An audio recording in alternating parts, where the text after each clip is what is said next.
Hello,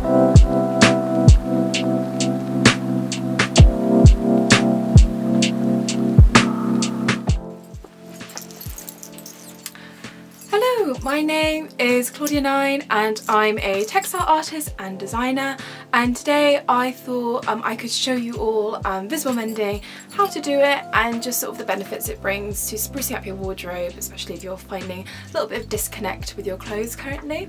I learned about visible mending when I was in second year at university through artists such as Celia Pym and Bridget Harvey.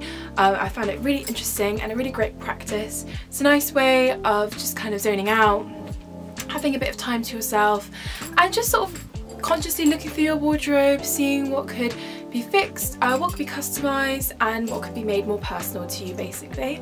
So the textiles and fashion industry is one of the most wasteful industries that we have currently. It causes a huge amount of toxic waste, waste with thrown away clothing, and also there's a lot of ethical waste in it as well, a lot of issues with labour and where our clothes come from. So visible mending is a really great way to just sort of prolong the life of the clothes in your wardrobe, customise them just so that you actually sort of want to wear them again, and I just feel like it's a great way of just looking to fix a problem rather than throwing it away. So today we're going to focus on the art of Sashiko and patching. Sashiko is a technique that is used in Japan, and especially on items such as Boro, which is actually what I'm wearing today, where you will patch up a piece of clothing, usually woven clothing, so something like a shirt, a pair of trousers or jeans. You'll use a patch to patch it up, and then some stitching on top.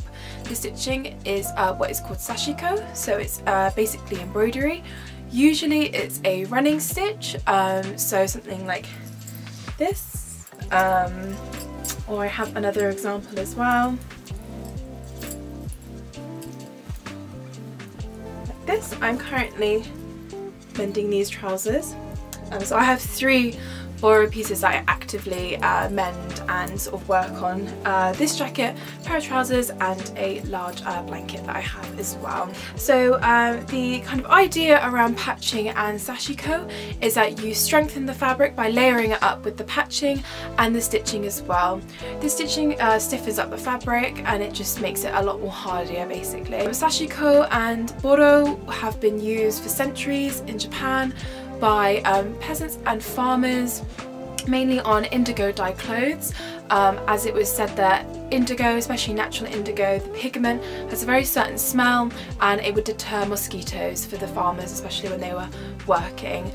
So yeah, these people would not usually have enough money to purchase new clothes, so it was quite cheap just to purchase indigo dyed cottons and just some threads, patch their jackets up, trousers up, everything, and that would A, make the clothing last longer, B, would sometimes make it warmer as well because of how densely they would layer up patches and stitch on top of them, and then C, these items would also be passed down for generations. So yeah, that's what we'll be focusing on today.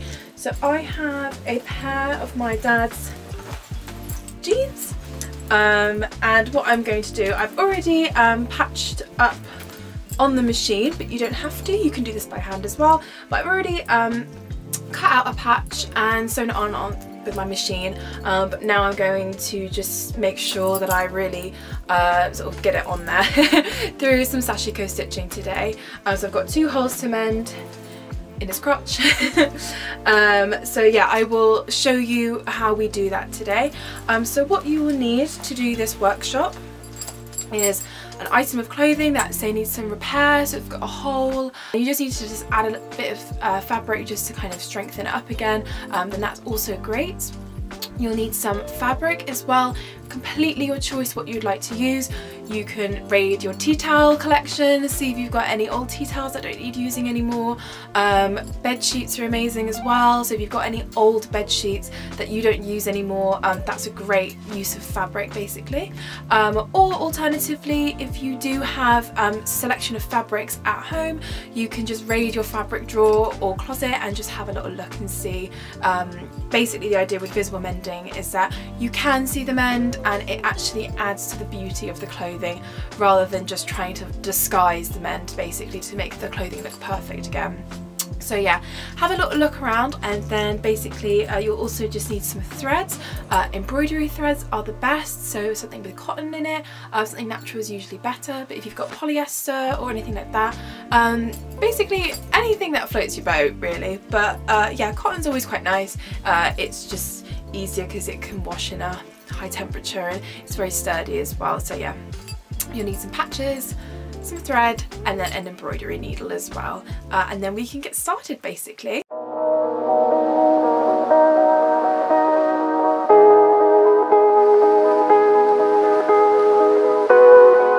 Okay, so you want to start off by deciding what kind of colour thread that you want to use. I've decided to pick 4 different colours: a blue, a green, a mustard yellow, and a white cream colour.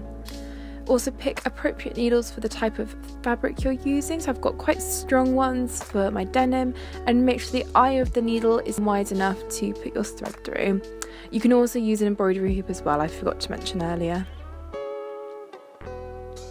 So I'm going to start off by doing a border around my exposed patch. I have already sewn a border with my machine, but I just wanted to do a border slightly closer to the edge just to reinforce the patch onto the trousers. And I've decided to go with this green thread. So make sure when you're cutting your thread it's no longer than your arm length. That just helps to stop any sort of knots created when you're pulling your thread through the garment. You want to do a knot at the end of your thread, so I just did this by wrapping my thread around my needle a couple of times and then passing it through down the thread until it creates a knot at the end. So you want to make sure that your knot is in the inside of the garment, and then you can just start stitching basically. So we're just doing a simple running stitch up and down, in and out through the fabric.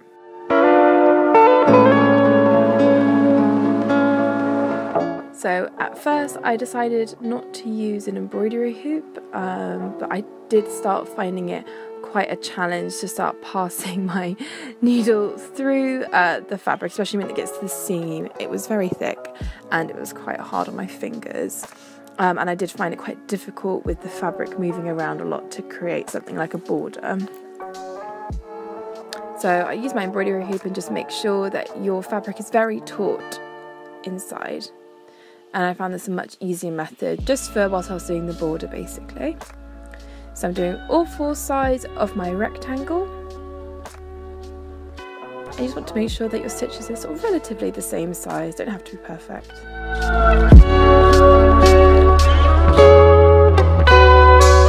So once I was finished with my border, I took my embroidery hoop off just because I needed a bit more freedom, and now I'm going to do some stitches in rows up and down the length of the rectangle, again keeping my stitches the similar size to the ones in the border. So if your fabric's relatively thin or it's easy to pass your needle through the fabric, you can try and gather up multiple stitches onto the needle and then pass the thread through all at once. This will just make time go by a bit quicker. But if your fabric's quite thick and heavy, then there's no problem with just doing 1 stitch at a time.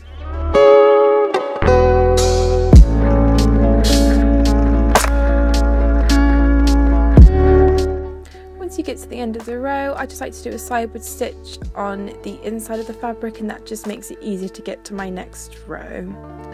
I'm doing my rows relatively close together because I really want to reinforce my patch and make sure my repair is done really well on the jeans. But if you've just got like a light repair to do on just something that's a bit worn, you don't have to do your rows as closely together if you don't want to.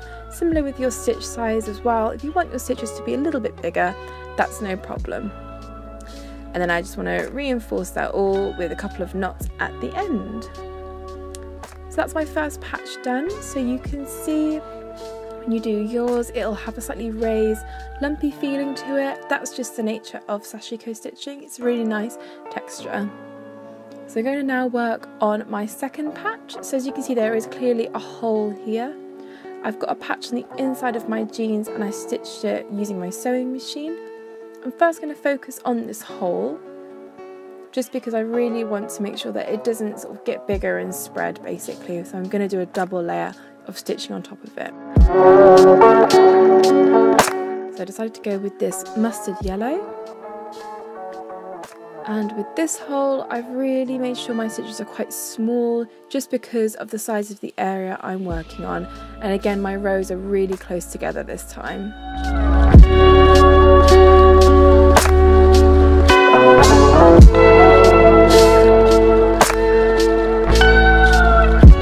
Decided to make sure that my stitching rows go a little bit further out than the length of the hole, and again this just helps to reinforce the fabric around it, making sure it doesn't spread basically. Make sure you do a couple of knots and then you can cut the thread. So that's my first layer of stitching done on top of that hole, and hopefully it won't be going anywhere anytime soon. So now I'm actually going to be doing rows quite far away from the hole, up and down the length of the patch on the inside of my jeans. So I decided to go with a white thread this time. And yeah, I'm starting a little bit lower and across from the hole. This is just to reinforce the fabric around it. As you can see, it is quite worn.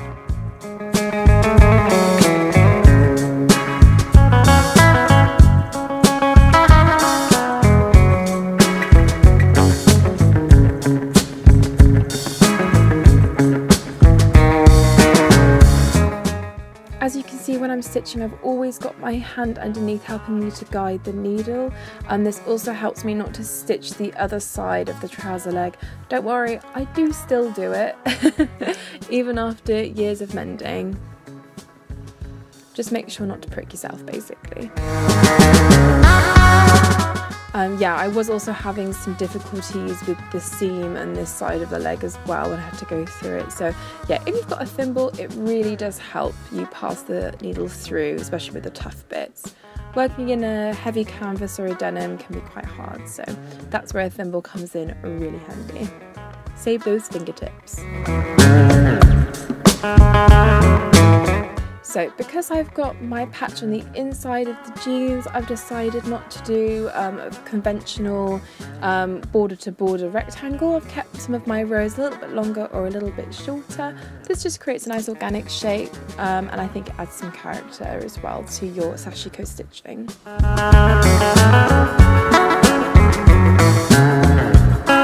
So as I got to a thinner part of the fabric, I was able just to stack my stitches along. Make sure when you do this, just to pull your fabric after you've passed your thread through either side, and this will just make sure that your stitches aren't fully bunching up the fabric and warping the garment. And then just finish it off with a couple of knots at the end. And then we're done with that patch. So you can see that I've got the mustard yellow underneath and the white on top, and also definitely got that kind of raised, slightly lumpy texture on it as well. It really does change the fabric, really strengthens and stiffens it. But yeah, this is just a method to show you that you can have your patches on top or underneath, whichever way that you think is appropriate for your garment.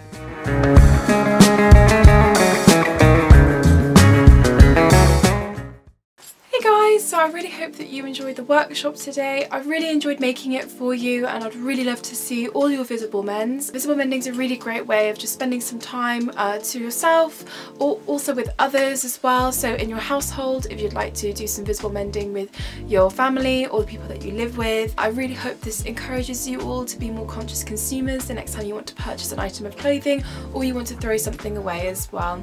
But yeah, I'd really love to see all of your mends and your customizations, and to celebrate the art of sustainable design and kind of sustainable living as well. Thank you so much for joining me, and hopefully I'll see you soon.